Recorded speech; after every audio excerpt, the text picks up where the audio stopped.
Hey guys, welcome back to Coding Flamingo. In this video series, we're looking at deploying a Blazor static page to different cloud providers from different tools. In this case, we're going to look at GitHub pages from GitHub. So we're going to get started. The first thing we got to do is, in our repo, we're going to go to Settings. And in Options, we have to go down. And usually this would be disabled. But once we have already created our GitHub Pages branch, you can call it whatever, but the default is gh/pages, which is GitHub Pages. So you select that branch, assuming you have already created it, and then we have to go ahead and create our deployment YAML. So we're gonna go here. I already went ahead and created it. I was testing some stuff.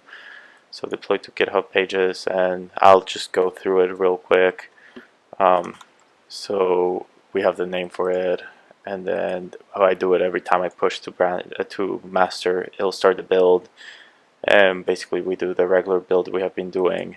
And then something you'll notice is that I changed, I have another GitHub index HTML, and I'm copying that to be the regular index HTML. That's because on GitHub you have to add something. So this is a regular index HTML. Let's look at the GitHub one. So basically the difference is we added this script for it to be able to find the correct path in GitHub. So it's kind of like a thing that you have to do for GitHub, and also you have to change the base href.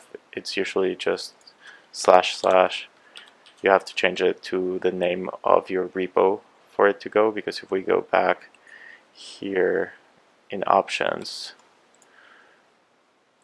you'll see that like it gets deployed to / your repo name. So you have to change that to be / your repo name, including the 2 slashes.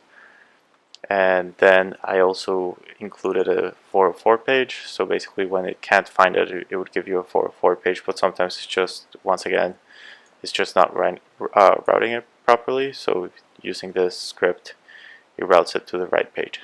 So other than that, let's go back to the YAML. So other than that, I just do the regular publish that I've been doing, and then for deployment I just download the artifacts, and then I just deploy using this GitHub pages that I found. Actually, I'll actually show. This is a really good way to find stuff. So here I just put and I found it here. And as you can see in here, it tells you exactly, like it just says copy, paste this, and then you just fill in the blanks, whatever you need. A lot of the stuff for this one was optional, so I deleted it. But as you can see here, I did this is the name of it, and then the directory where my files are. And then we're not using this since it's not the regular GitHub pages. Then you have to create a GitHub token. So for creating your GitHub token, that one is in your account settings. So you go to settings, and then developer settings, and personal access tokens. And as you can see, I created one here. Here you would generate a new one, and then you would put it into the secrets of your project. So in here you would go here, and you'll see that I have, in the secrets, I have a GitHub token secret. So other than that, now when we do a push, which I'll just do real quick here,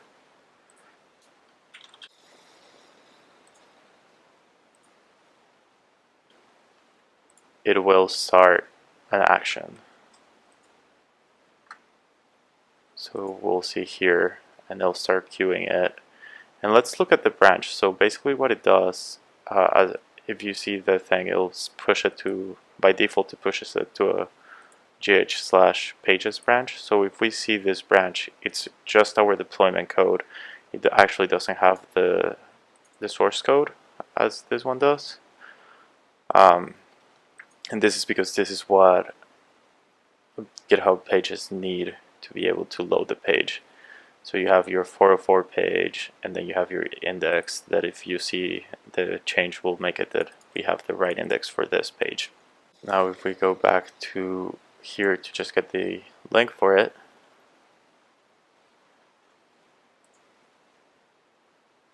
We can see our page. So thank you for watching, and I'll see you in the next one.